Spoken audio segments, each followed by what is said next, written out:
I think we're now going to go to a question from Ukraine. Was bombarded today, fully, the downtown square.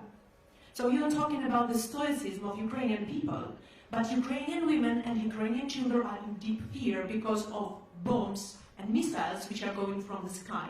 And Ukrainian people are desperately asking for the West to protect our sky.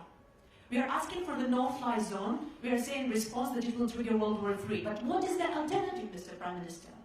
To observe how our children are, instead of planes, are protecting NATO from the missiles and bombs? What's the alternative for the no-fly zone?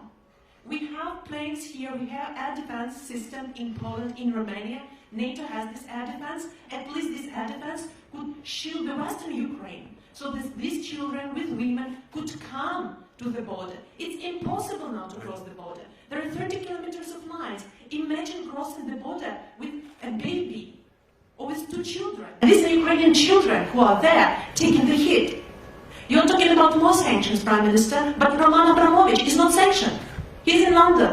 His children are not in the bombardments. His children are there in London.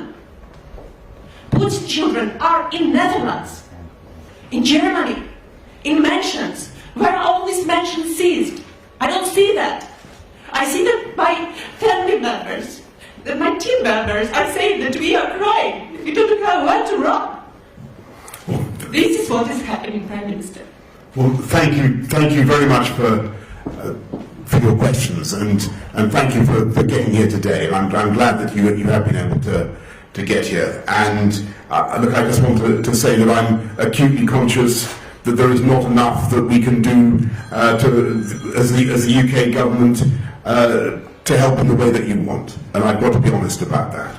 And when you talk about the no-fly zone, as I said to Vladimir Zelensky, I think a couple of times, unfortunately the implication of that is that the UK will be engaged in shooting down Russian planes, will be engaged in direct combat with Russia. That's not something that we can do or that we've envisaged. And I think the consequences of that would be truly very, very difficult to control.